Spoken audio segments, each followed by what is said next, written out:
You don't start at the top. You start with data, price trackers, wage surveys, commercial lease renewals, credit card delinquency rates. You're a junior economist at a regional Federal Reserve Bank. Your job isn't to move markets, it's to understand them.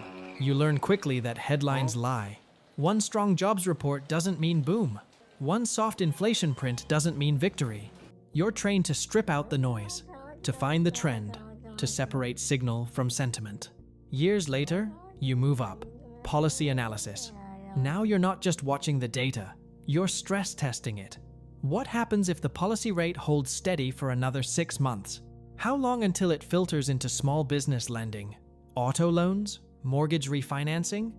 You learn the most important rule of modern monetary policy, the lag, 12 to 18 months. You adjust the stance today. The economy responds next year. You stop thinking in quarters. You start thinking in cycles. You're invited to Washington. The briefing books arrive.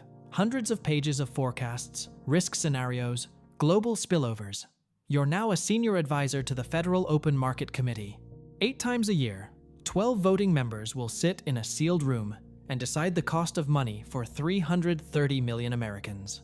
Your job is to make sure they don't fly blind. You present the base case, the downside risks, the inflation trajectory.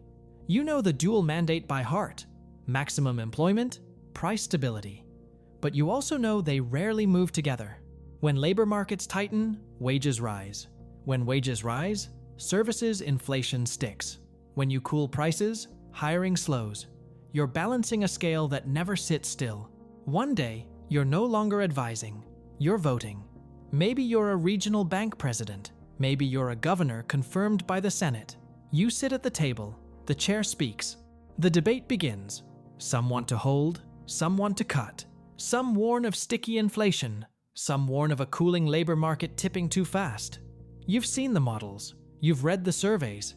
You've spoken to manufacturers, landlords, union reps, small business owners. You cast your vote. It's not dramatic, it's quiet. But in that moment, you've just shifted trillions in asset valuations. Mortgages will reprice, savings yields will adjust, corporate borrowing costs will climb. You don't feel powerful. You feel responsible, because you know the math doesn't care about intentions. It only cares about outcomes. Then comes the leadership role, the public face, the press conferences, the congressional testimony. The markets hang on every syllable. You learn quickly. You don't control the economy. You influence it. You can adjust rates to cool demand, but you can't fix supply chains. You can ease borrowing costs, but you can't rebuild factories or retrain workers. The Fed is a tool, not a miracle. You watch as politicians blame you for housing affordability. You watch as traders overreact to half a sentence. You learn to speak in calibrated uncertainty, data-dependent, proceeding carefully, because precision is a luxury central bankers don't have. The balance sheet sits in the multi-trillions, not cash, assets. Bonds purchased during past stress periods. Now, you're quietly letting them roll off. Quantitative tightening. Not dramatic, just math. You didn't print money for households. You created bank reserves to keep the financial plumbing from freezing. And still, critics call it manipulation. Critics call it free money. But you've read the history. Before the modern framework existed, banking panics hit every decade. Deposits vanished. Credit evaporated. The system was built to prevent that, not to make everyone rich, to keep the machine running. You start to see the invisible threads. A quarter-point decision in Washington echoes in a factory in Ohio, a condo sale in Miami, a small business loan in Texas. You realize monetary policy isn't just economics. It's psychology, it's confidence. If businesses believe you'll anchor inflation, they stop front-running price hikes. If consumers trust the dollar, they keep spending. The most powerful tool you have isn't the policy rate, it's credibility.